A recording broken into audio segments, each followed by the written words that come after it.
Hello, hello. Look at me on time for once in my life.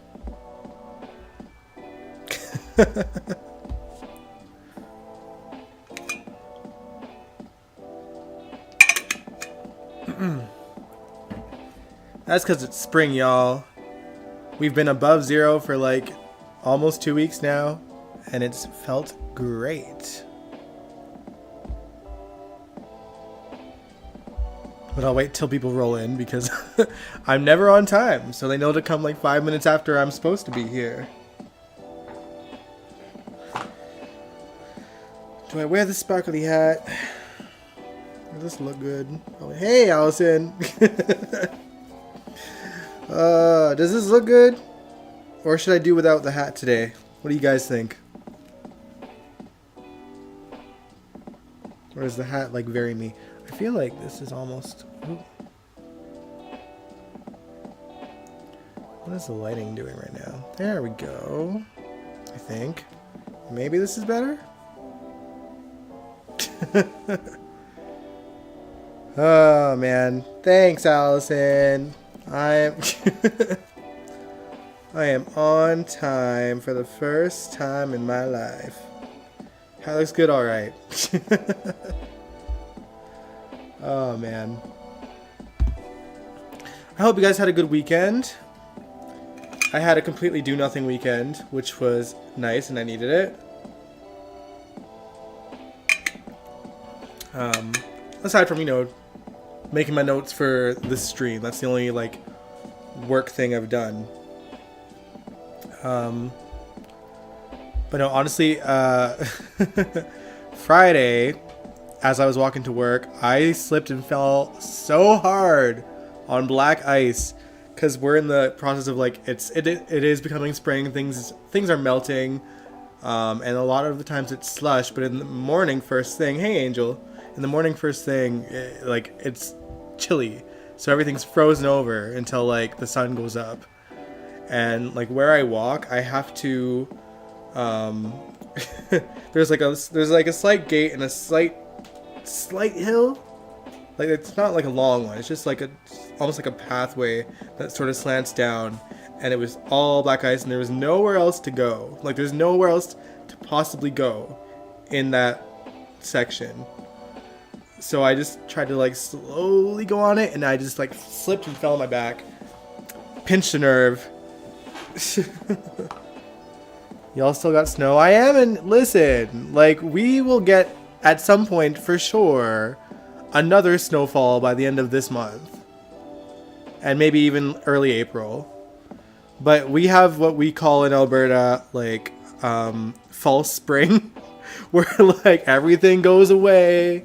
The weather stays above zero, and then it like it puts us into like it lulls us into like peacefulness, only to just slap us in the face and hit us with like several feet of snow that'll come back, and then it'll like go away again within a few days, giving us more slush again. Like it's not.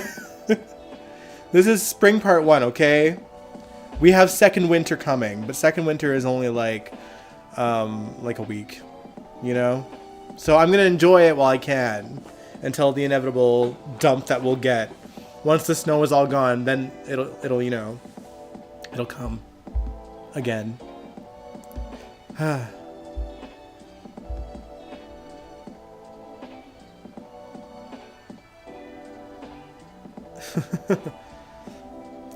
I did. Hey, Kaiwan. I did watch Thursday and Friday's episodes of Beyond the Gates. I actually really enjoyed Thursday's episode. Not gonna lie, I liked the flow of it, and the acting was better. The actress that plays Danny is still just awful to me. The Friday cliffhanger was predictable.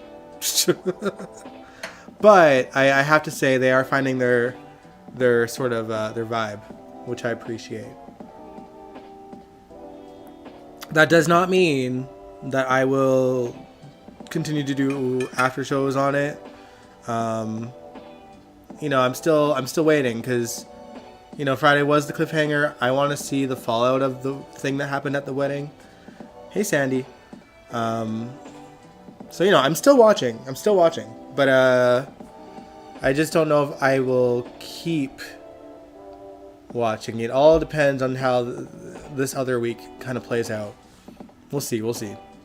But what's up, everybody? Welcome to the General Hospital After Show. I am your host, Dion Gabriel. And boy, do we got a lot to discuss today. So, previously on GH, Jocelyn ended up murdering Cyrus Renault, as you guys know, and Jack Brennan, along with the WSB, covered it up. But we know that they had left one piece of evidence behind. This week we found out what that piece of evidence was. So let's just jump into things, and we'll talk about the fallout of Cyrus Renault's murder. If y'all are ready, that is.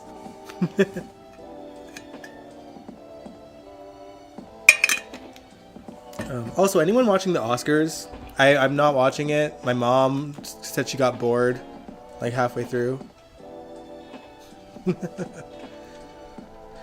Well, let me know. But for now, let's get into GH, shall we?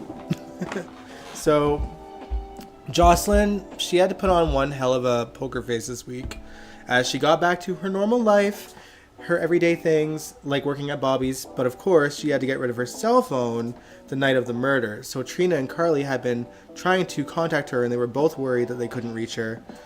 So Jocelyn had to pretend that she'd lost her phone and say that she's going to have to get a new one after work. While she was at Bobby's, Jason was there with Sunny, and they were discussing Cyrus's disappearance and likely murder, which Jason confirmed to Sunny that he did not do, which is totally appropriate conversation for a family-friendly diner, but I digress, it's a soap.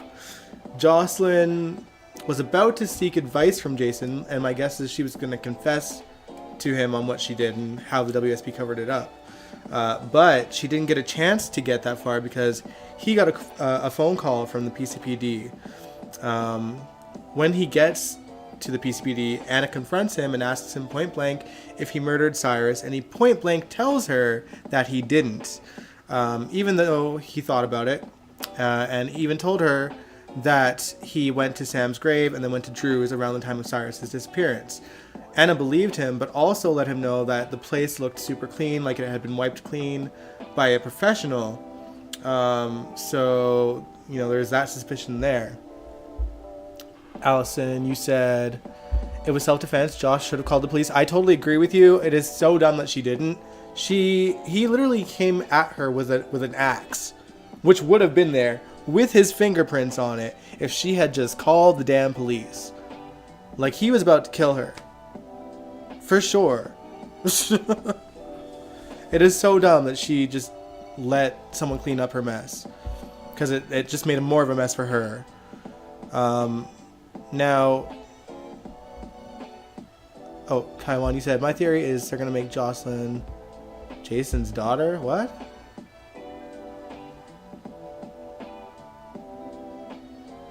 I'm confused. Alright. But yeah, so unfortunately for Jason, the evidence that the WSB planted was his DNA. 2 strands of hair that belonged to him. So that's unfortunate. So, the WSB framed him for the murder. Jocelyn had gotten wind of that from Felicia, who was at Bobby's as well, that Jason was brought in for the murder, and she made her way to the PCPD. Meanwhile, Jason remained adamant that he did not kill Cyrus. He was never at the cabin, didn't even know where it was. Unfortunately for him, Anna was removed from the case due to their close ties, and the ADA clearly was full speed ahead on convicting Jason for something or anything. On a random note, she's a really good actress, the ADA, and she also strikes me as someone they would randomly throw with Sunny, because they seem to like to throw him with pretty women in law enforcement. And to be honest, even though we've not seen them on screen together, I think I'd already prefer them to Sunny and Natalia. But that's just my 2 cents. They'd seem more interesting anyway. But it would also be kind of predictable as well.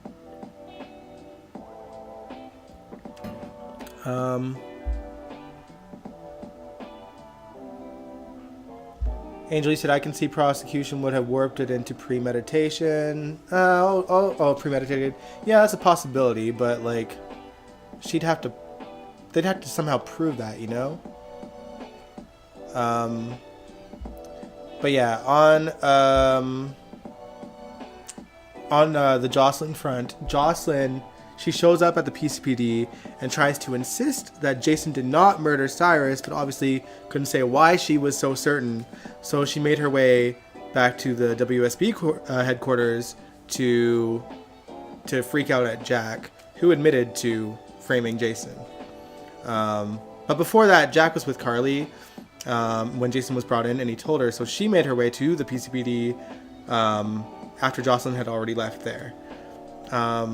But yeah, Jack did everything in his power to reassure Jocelyn that he'll be fine because there's no body, so they won't have a case. I'm with Angel Kaiwan. Your conspiracy theories on the show are wild and make no sense. Sandy said Cyrus wasn't even missing for 24 hours and Jason had been arrested. That's true. It's so ridiculous. But yeah, anyway, back at the PCPD, Anna tells the ADA about Jason's alibi, Drew, and right away, before Drew even got there, I knew exactly how this was going to play out. I'm sure you guys did too. I knew damn well Drew's petty ass was going to throw Jason under that bus.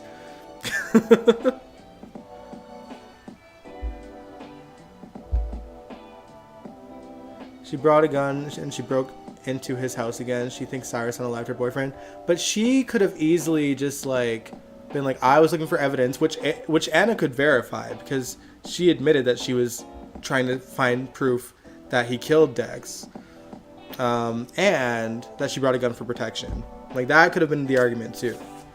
So it could have still worked in her favor.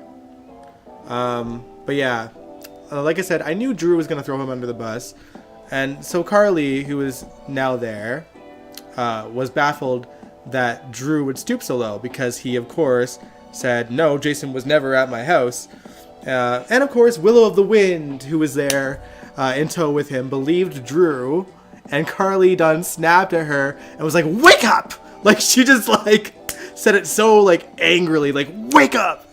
Which, honestly, was my favorite part of the week because it just makes me look forward to the day, whenever that may be, that she realizes the version of Drew that he's been showing to her does not exist, like Carly said. Like, the secrets that he's kept from her so far are stacking up. That he pushed Willow towards Nina, even though he couldn't stand Nina, simply because Nina had something that he needed. That he and Nina were also having a hate-fueled sexual fling while he was supposedly falling for Willow, that he literally hooked up with Nina not 24 hours after he slept with Willow, that he's working with known criminals just to stick it to Sunny and Jason, and now that his brother really was at his place at the time of Cyrus's disappearance. And listen, you know, it's not just about Drew being just a garbage human being, but like, to be fair, what caused problems in Michael and Willow's relationship were the secrets that they were keeping from each other constantly. And it's really what broke the trust in that relationship. And, you know, it'll obviously do the same for Willow and Drew. And she'll have no one to blame but herself, essentially. And to make matters worse, Willow also agrees to move into Drew's place with the kids in tow. High key, I hope that Wiley has a problem with it and makes Drew's life hell. That would be so fun to watch. Like, just like the Emma and Britt sort of vibes I'm thinking of from, like, what year was that? Like 2013, when Patrick and Britt were dating. Like, I want Wiley to be that for Drew.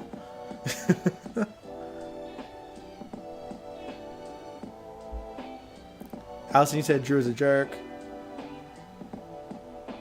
Angel, you said it's not odd that Jack had Jason's hair. You know, I know. Did someone say that it was odd? I don't think it was odd. Yeah, like, obviously the WSB had Jason doing their bidding, so they would have his DNA, and they probably ripped it up at some point. But hopefully, Jason kind of puts that together. You know, I think the dots are there for him to connect. You know, but I think what will ultimately show the WSB's hand is, and again, I've said this in a previous week. I think that Jack is going to use Jocelyn working for the WSB to convince Jason to work with the WSB in exchange of letting her go, and also not dangling the fact that she murdered Cyrus at the PCPD. Like, I think it's going to be something like that. Sandy says, Drew is a low-down, dirty, slimy, grimy sleaze. Amen, sis. Where's Albert? Where is Albert to chime in? You know? Alright, but anyway, earlier in the week, though, Nina had actually gone with Willow to see Drew's new place while Maxie was there, and Nina actually convinced Maxie to sort of nonchalantly give her access to the code to his safe. What she'll do with it is anyone guess. I mean, obviously she'll open the safe and look for things at some point. Maxie did try to convince Nina again to just tell Willow about their affair instead of looking for some unknown thing that would help Willow see who Drew really is, that may or may not be there in the safe. And that's what's kind of the most frustrating part about all this. Like, at this point, I think Drew would just deny the affair, because why wouldn't he? He just denied that Jason was at his house. He'll obviously deny that Nina and him had a thing, and there's no physical way to prove it other than the fact that Maxie knows, and I think Sasha knows, and I think Curtis knows. So they could back up the proof. But he might also just argue like, oh, well, they're all out to get me, you know? So it's, I don't know. It's a slippery slope. But Maxie should be telling Willow the truth, honestly. Because she knows. And she's known.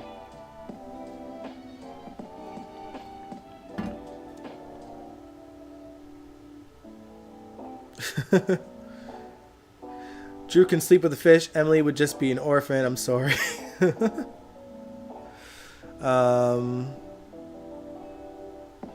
But yeah, that's just my thing.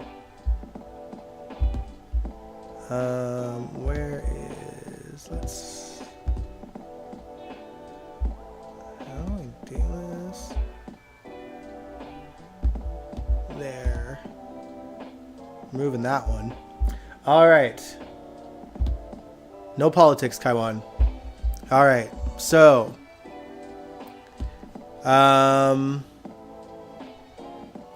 where was I? I've lost my notes.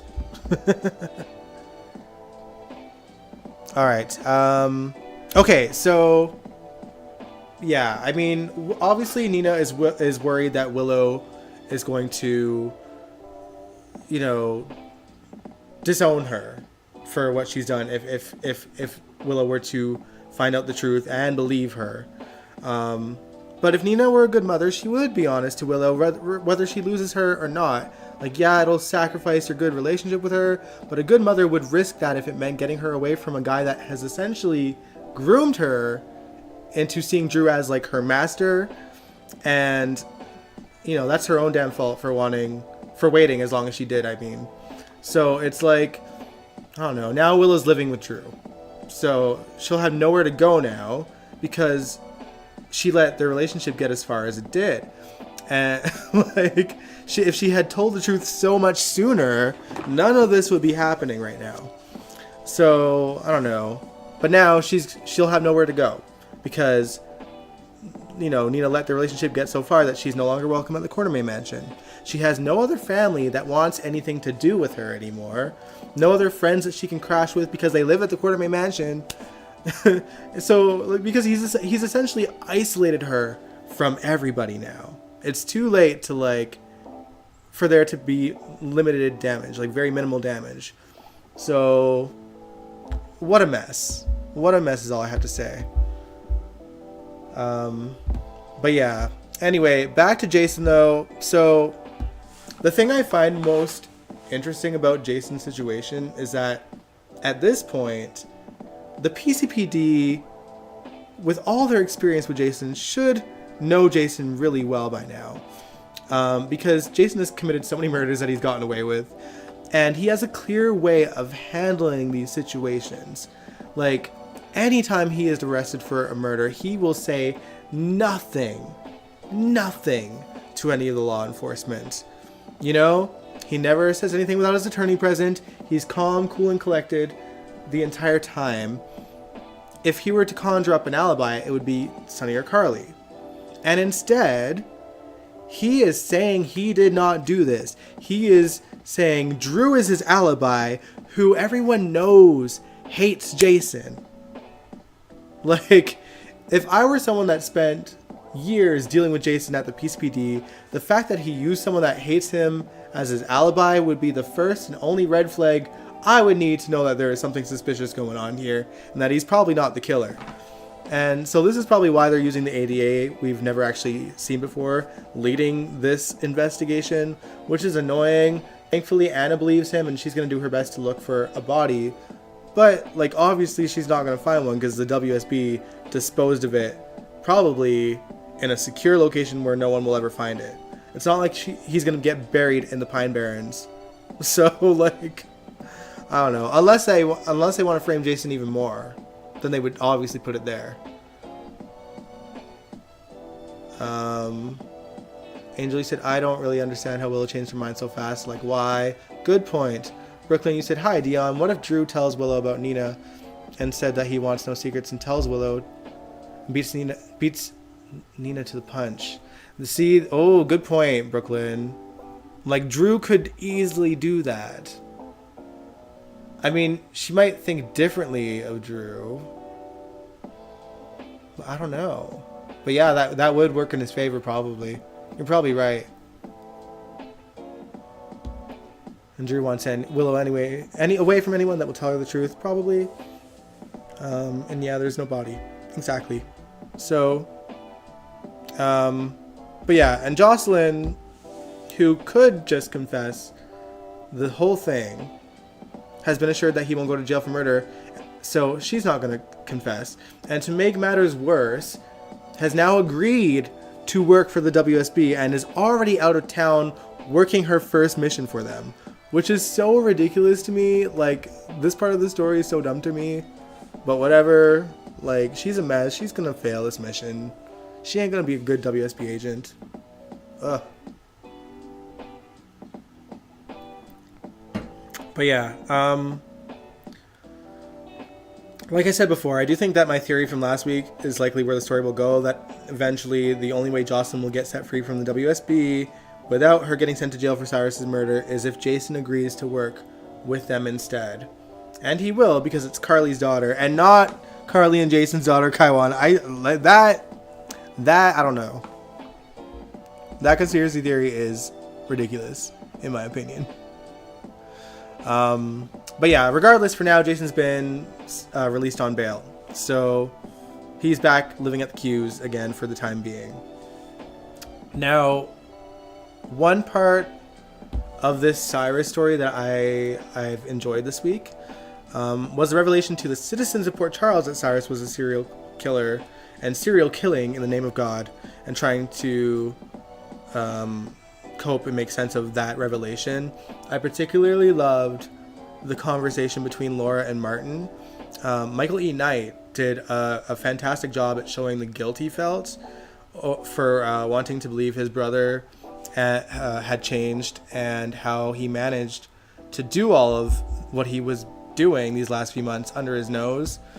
And he talks about hindsight with Laura, about how Cyrus expressed wanting to end their mother's suffering instead of keeping her alive and bedridden at the hospital, that Cyrus did not have access to, and how because of it he likely turned to doing exactly this to other people he believed were suffering as a result.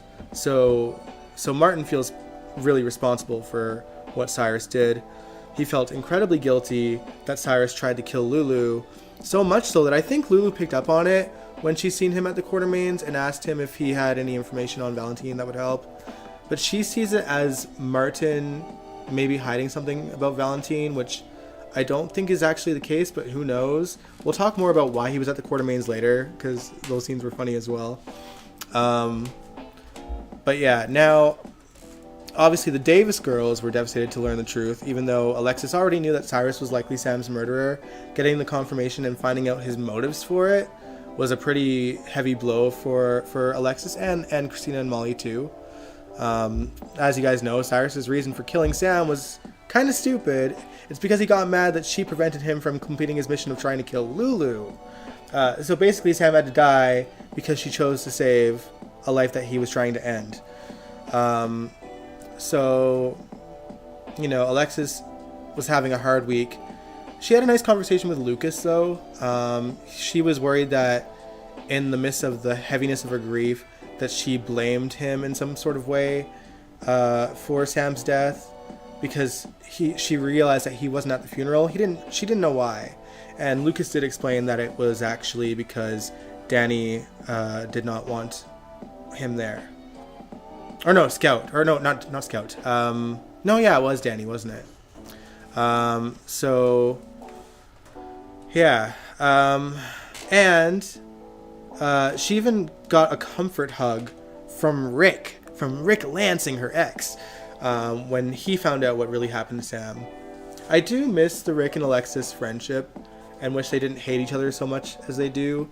Like, obviously, there's still a little bit of respect between them left in a sense, but there's definitely more hatred than respect, which is reinforced by the end of the week when a heated argument broke out at Bobby's between Ava and Christina, while Molly and Alexis were in tow in the background.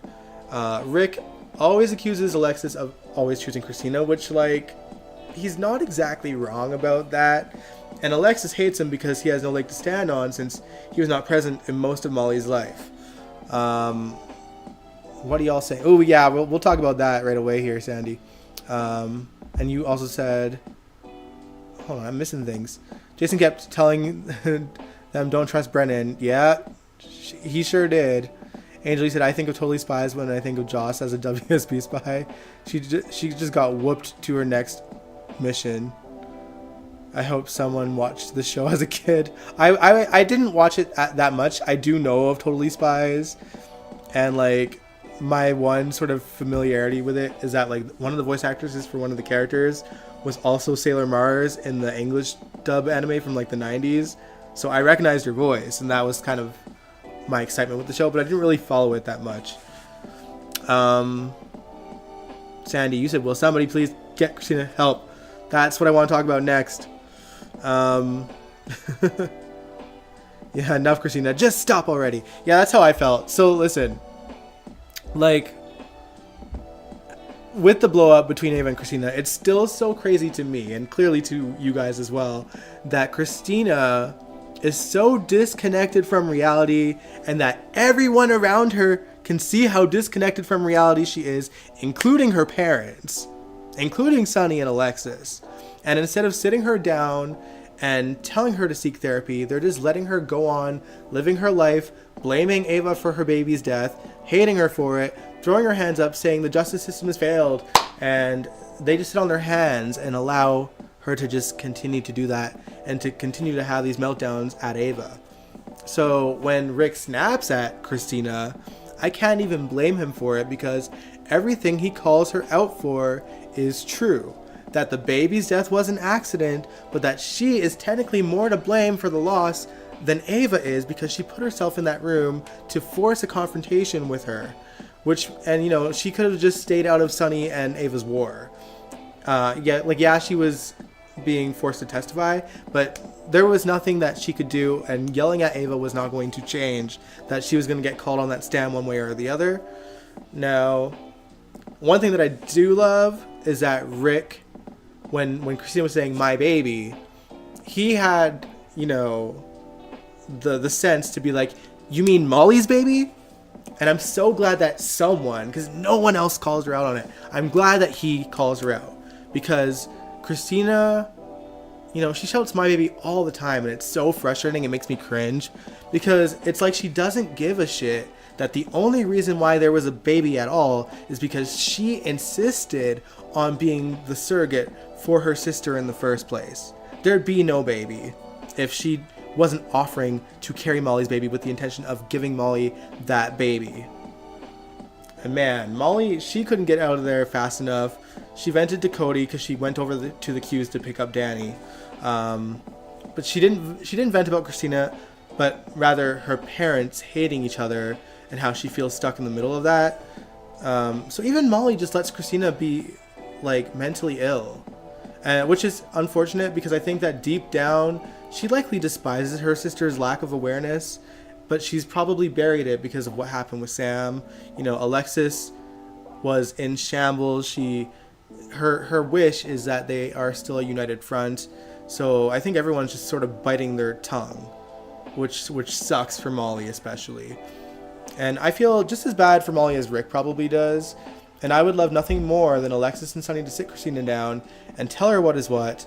But I think the only thing that it would result in, likely, is Christina to just go rogue on her own and end up going after Ava herself. Truthfully. Yeah, Angel says Christina needs to seek help. Allison says she's crazy. Kaiwani said they're giving her a crazy storyline, but they're not giving her interesting storylines. Yeah, like they might as well go all in with the crazy thing so that they can have her have a breakdown and probably, you know, listen, I think at this point, like I said, she'll go rogue and try to kill Ava. So I'm like, just let her. Like, let her try to commit murder and then let her deal with the consequences. Sit in prison for however long she needs to sit in there and just maybe then get the therapy that she needs. So that she can come to terms with how the baby died, that she is ultimately responsible for what happened. And, you know, maybe she can heal after that. Or she'll just end up in an insane asylum for the rest of her life. Who knows?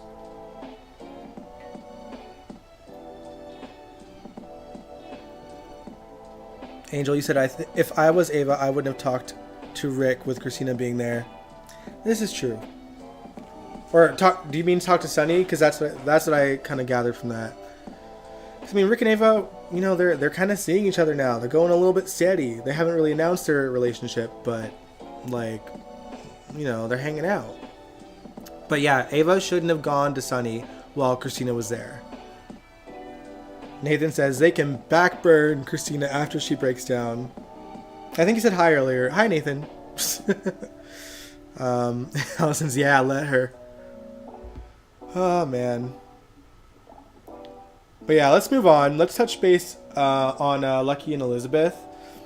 It was pretty touch and go for a while for Lucky, but Lucky did end up waking up in front of his sister Lulu, who confirmed that while the cops didn't get Cyrus, someone did. And she told Elizabeth and Felicia, and that Lucky woke up. Felicia called Laura to let her know, and Elizabeth went straight to Lucky's room and planted a big old kiss on him. And man, I am still so bitter that the first kiss that happened between Lucky and Elizabeth after like a decade was with a recast. And then this kiss happened this week. But it is what it is. We'll see where their relationship goes from here. Sunny visited Lucky as well, and Lucky mentioned that when he was at death's door, Luke came to him and said, "It's not your time, cowboy," which is a very Luke response to say. So I guess Luke really is in the afterlife. Maybe not, though, because Jake apparently also sent him a message beyond the grave once to save Aiden. But Jake's alive in university now, so who knows? Hey, ATM machine. He said, "I hope everyone's having a good day. I am finally, after a long, hard day, or a long, hard battle because my work would not let me go. Ooh, and I had to fight to be free. That's brutal. Quit my job and I can't be more happier. Congratulations, ETM. And the night is going well. You know, spring has sprung in Edmonton. It's false spring. It's fool spring. But snow is melting. The weather's nice. And I'm enjoying it's dark now, but I'm enjoying the sunshine and fresh air a lot more now, and just being outside because I can be without freezing. Hey, Laura. But yeah, to continue on, Isaiah visited Lucky as well and was relieved to see his friend on the mend, even though he fears that Lucky might die of boredom laying in the hospital bed. But Lucky's glad he's alive, and he says that he has a lot to live for now, including Elizabeth, who's still on edge that Lucky might end up leaving after this whole situation. I mean, Jonathan Jackson's back on the show now. He's not going to go anywhere. But if Lucky is going to be worthy of who Elizabeth is today, he's going to have to assure her that he isn't going to go anywhere. So they need to have that conversation. That's the only way this couple is going to work for me today as well. As someone who watched them both through the most toxic versions of themselves and saw how who they were back then really tore each other apart, I can, I can definitely say that Elizabeth has grown as a character. She hasn't cheated on any of her past spouses, since Lucky, I think. And, yes, she's made mistakes, but in comparison to who she was back then, she's a much better person, Now, Lucky, he's sort of the wild card. We've not seen him on screen, and by everything that we do know, he's turned into a bit of a version of his father. And his father was, on the one hand, yes, a hero who's good at taking risks and getting results, but also on the other hand, the man was also a drunk, and he conned people and swindled people, and also ran away from his family twice a year, every year, for 3 months at a time. But that was mostly due to Tony Geary's contract with the show, long breaks and all, to be fair.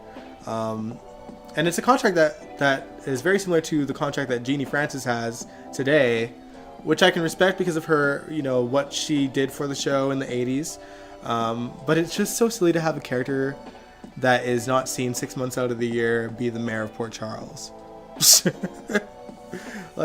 be a bit of an easier pill to swallow if she wasn't the mayor. That they just have the deputy mayor step in all the time, like Jordan. So it's so nuts.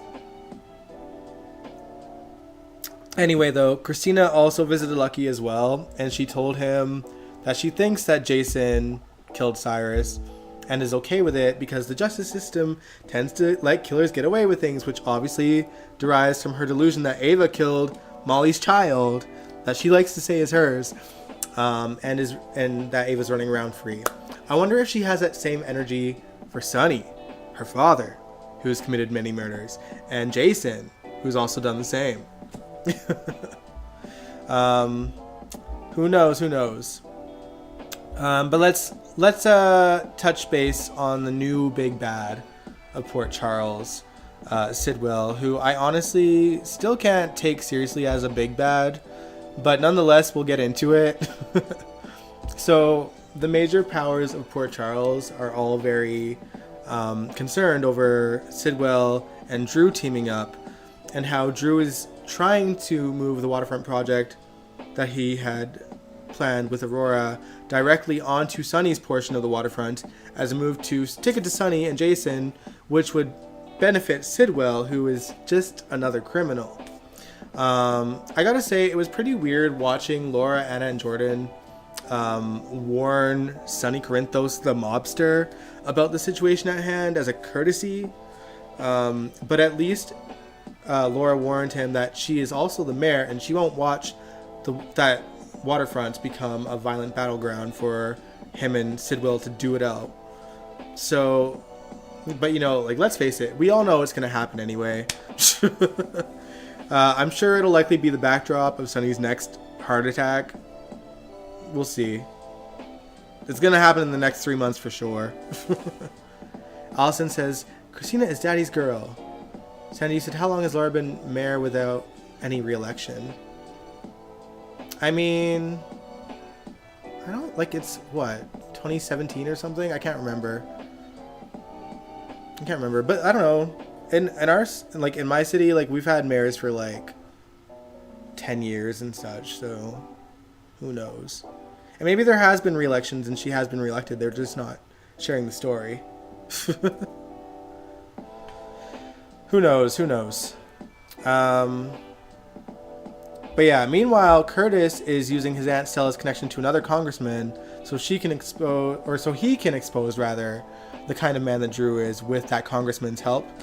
We'll see if it gets anywhere, although I do think that Drew will retaliate when he catches wind of it. Meanwhile, Sidwell is still making himself comfortable around town and making his presence known around town. Carly and Jack seen him getting cozy with Lucy at Charlie's, and while he tried to go around Carly about being able to do whatever he wants, Jack put him on notice and let it be known to him that he was the one who bombed his compound in Africa, which genuinely shook Sidwell up. I'm surprised he hadn't figured it out already, but he genuinely was like, oh crap, the guy who bombed my compound is from here. He could mess up anything that I do. He is rogue. He is willing to do, like, you know, sort of bad things to bring me down. And has the means and the means to do it.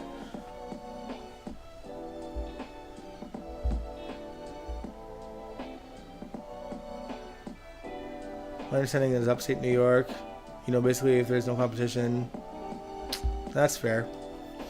I don't know. And I'm in Canada, so things are obviously very different here too.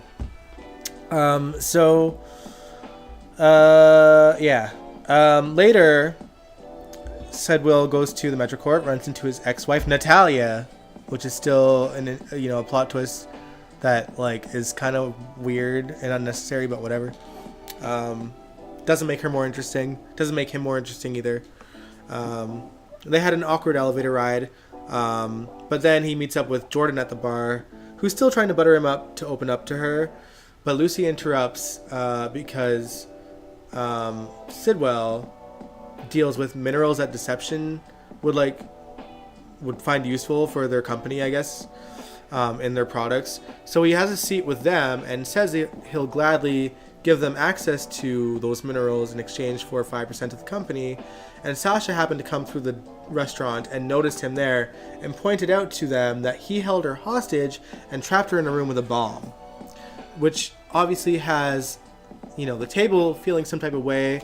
Lucy probably slightly less because she's a means to an end kind of chick, which I don't love because she was close to Sasha and the Spencers, and she doesn't seem to care about what he did to any of them, which is annoying. Like, Lucy did have a heart, and now she doesn't seem to, which is frustrating. Anyway, let's talk to Sasha for a minute. She's still trying to find talk about Sasha, sorry. She's still trying to find some freedom in the midst of the Quartermain madness that she has to deal with constantly. She vented to Cody about it, to which he responded, "You go, cuz," which was awkward as hell, but also pretty funny.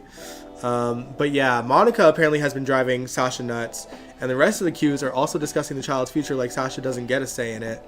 Jason does offer to support her in any way that she'll allow, but Sasha's determined to be fully independent and had like a no-nonsense attitude and even called him out saying, despite your laid-back demeanor, there's also a sense of entitlement and control in your said offer. And I low-key think that it kind of awoke something in Jason. Awoke part of him that might find her attractive.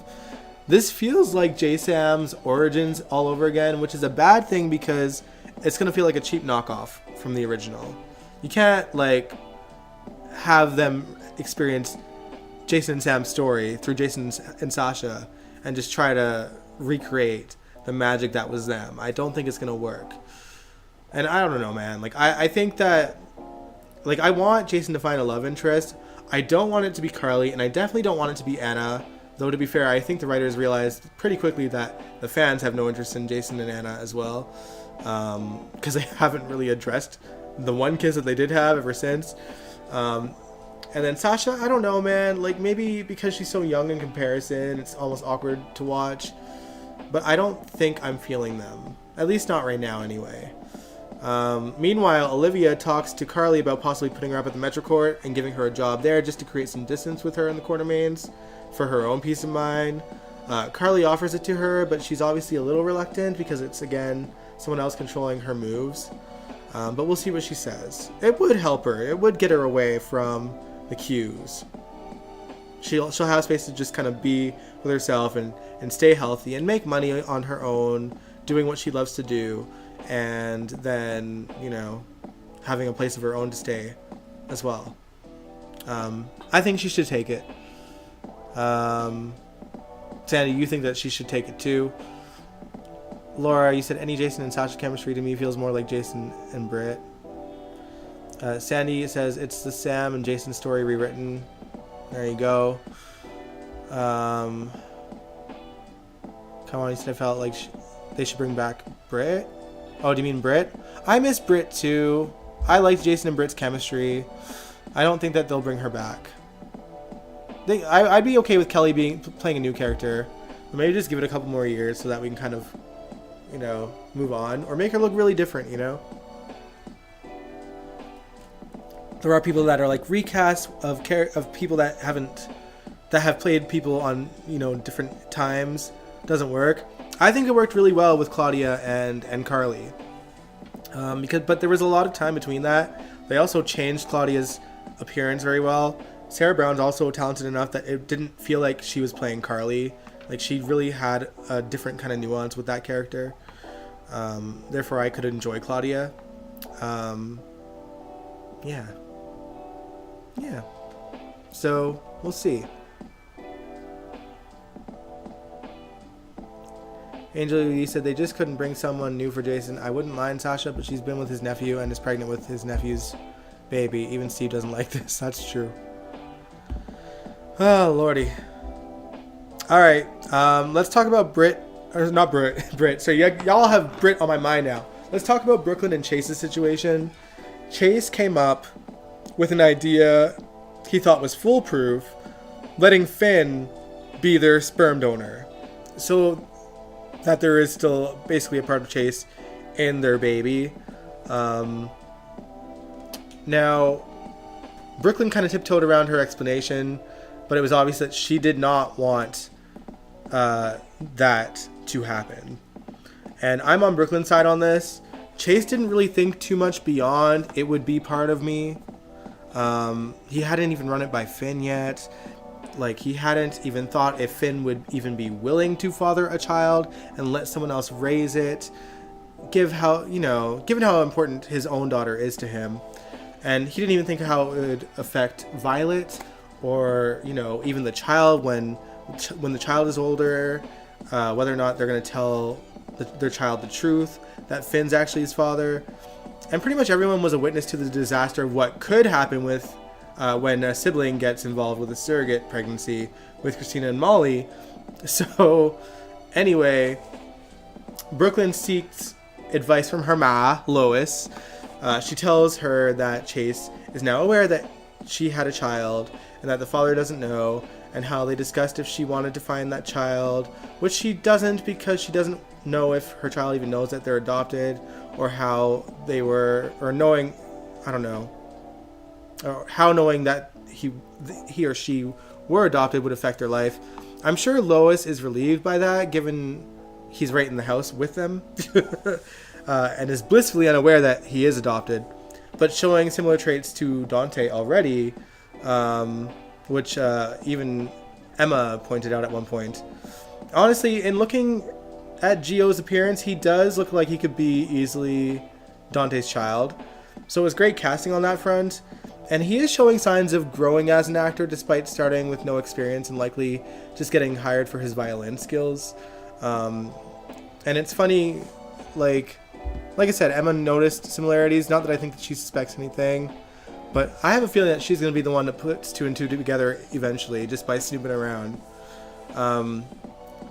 But yeah, Gio is showing signs that he has both of his parents' traits of speaking their mind and trying to do the right thing. He actually stood up to Tracy this week for not considering Scout's feelings when Tracy was trying to have Drew cease and desist from using the Quartermain name, which I think she actually respected him for.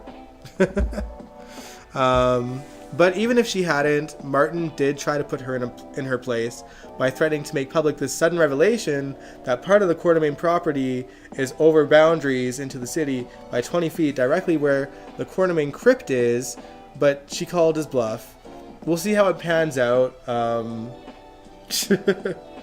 Like, I really enjoyed the scenes. Can you imagine, like, having, like, if the Qs had to dig up the bodies of Alan, Edward, Lila, Emily, AJ, Justice, whoever else is in there? Oscar, I guess, probably is. No, Oscar's not there. He's in a field, I think. But yikes, you know? I don't know. That would be a crazy story, though. Angel says, yeah, Gio's getting better at acting. Brooklyn says, Dante made a point to Chase about what happened to Molly and Christina's situation. Exactly. Dante did bring it up to Chase. But even, like, before those scenes played out, like, even I was running through all that in my mind as well. Like y'all had a front row seat to what happened between Christina and Molly. So I don't know, it's crazy that he would even, like, not even think about that part. But yeah, moving on though. Trina and Kai were on this week. They were pretty cute, honestly. I didn't hate their scenes. I know some people probably don't care for them. I like them so far. They had this little paint date at an art gallery that looked like Ava's art gallery, but wasn't Ava's art gallery, I guess. But yeah, like, Trina painted this gorgeous sunset piece, while Kai painted, like, his shadow and some question marks and shoes and a football and books. And it was giving Franco before the brain tumor excuse vibes, his painting. So careful, girl. But yeah, I actually like them. I don't mind them. And I think they found more of a decent enough replacement for the Sabrina relationship, although I'm genuinely curious what, like, other Sabrina fans thinks. Like I said, I'm not privy to the Twitterverse or whatever they're calling Twitter these days. Never was privy to Twitter back in the day either, to be fair. I'm not on there. But, like, Sabrina had enough of a following that you can kind of see their reactions everywhere. So yeah, I'm curious what like the diehard Sabrina fans think of Trina and Kai. If there's any in this chat, let me know. All right. Lastly, let's talk about Brad. Dude has been flying high, getting ready for his work trip to Miami that he knows Lucas will also be attending. He's been bulking up, trying to look good, planning on wooing him back with his muscles, I guess. I don't know. But then in walks Selena Wu with an envelope saying it's his resignation letter that he will be handing in to GH effective immediately. This, of course, is because of him luring Cody back into a poker game where Cody lost big time, only for it to, so it costed her big time, and it was Brad that sort of lured him back there. Cody couldn't really afford to pay her back fully, so she feels that Brad owes her for his error. She's like, you have a debt to pay, so you have to pay it. Brad obviously doesn't want to because he's finally earned the hospital's respect back. He's in a good place with Lucas, and they're going to one of the hottest gay destinations in the US and has been looking forward to this for months. So later on, he meets up with Selena at that Surf's cafe and offers her information that he feels Selena will find useful. That information is that Portia rigged a test that would have kept Heather Weber in jail longer, false results, when the cobalt poisoning had actually been the reason she murdered so many people back to back, and her sort of levels had decreased enough that it proved that it was what was responsible for those chain of murders, even though she's murdered multiple times before that story. But we're just sliding that tidbit under the rug because the show thinks we have memories like a fish. So I don't know. But yeah, Selena could easily get Portia fired from GH or use it to blackmail her into doing her bidding. She can use it to bring down the hospital completely. I'm sure she'll use it to obtain the Savoy in some way. Selena might even work with Drew to use it to screw over Curtis. So either way, nothing good can come of it. What is the hottest gay destination in the US? Miami? I feel like it is. Am I wrong? I know it's one of the top ones. Obviously, like San Francisco, but I mean in terms of like vacation destination, like, I feel like San Francisco is like great to live in, whereas Miami is like great for the gays to party in within the U.S. anyway. There's much better places outside of the U.S., but all I'm saying is that Miami is kind of known for being like a gay party destination. And I think Brad will obviously want to take advantage of that. And Lucas probably will too, like, you know. But like also, like, it's a hot gay destination in the sense that like all the party gays go there and they're all hooking up with each other. So it's like a very Palm Springs. Yeah, you right. My bad. I forgot about Palm Springs. That's my bad. I totally forgot about Palm Springs. But I don't know. Like every time I see like Palm Springs, it's like, I don't know. It's just like the older crowd, you know, like the silver foxes that really, really love it, and then like the young ones that want the silver foxes. That's the vibe I get whenever I think of Palm Springs. But you could be right. Y'all might know better than I do. I've not really gotten a chance to really check out like gay scenes in the States. So I don't know. I went to like one gay bar when I was in New Orleans. A lot of spring breakers in Miami. Well, that's true. Oh yeah, this time of year. Yeah, you're right. I have been to Miami during spring break, but like, to be fair, it was when I was a child, so it's not like I was partying anywhere. I was like a teenager. I was like 15. That's the only time I've been to Miami during spring break, so I didn't have fun. But yeah, we'll see how things sort of pan out with Selena knowing what she knows about Portia. Fisher Island.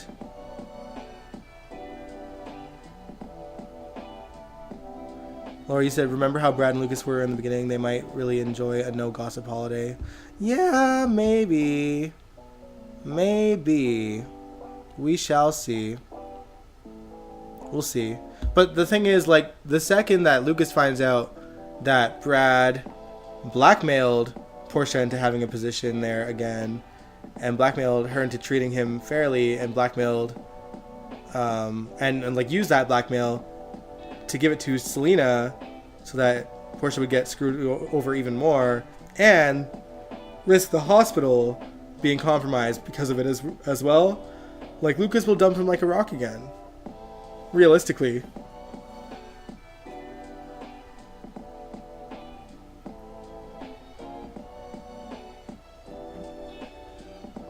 But yeah, time will tell. But that's all she wrote, guys. That's kind of all the notes that I had on the show this week. It was an okay week for GH. It wasn't the most thrilling, but it was all right. Yeah, I don't know. What did you guys think? Did you guys enjoy GH this week? It wasn't the most exciting end to the sweeps month, even though sweep months aren't really a thing anymore. But, you know, I feel like GH needs to sort of put the work in to make it more exciting, because now there's a new soap competing at the same time slot, I believe, right? As Beyond the Gates. Which, you know, it's not wowing me, but it, like, in terms of like a lot of things, the stories are intriguing. The sets are beautiful. The wardrobe's beautiful. There's a lot of decent actors on the show. There's some poor ones too, to be fair, but that could just be like they're all at the same point of like having to sort of get back into the swing of things. So we'll see. Laura, you said, I just want to see Lucas happy for once. I don't even care with who. Poor guy. Yeah, I agree. I want Lucas to be happy as well. I do. But all right, guys. Thank you so much for tuning in. We'll be live on Wednesday. I don't know if we're going to react to some classics or if we're just going to hang out and talk about GH. But we'll live stream Wednesday. So I will see you then. And of course, for next Sunday for the General Hospital After Show as well. So if you liked this live stream, give it a big old thumbs up. Subscribe if you want to. And I will catch you guys in the next stream. Have a good week. Mwah. Take care, guys. See you later.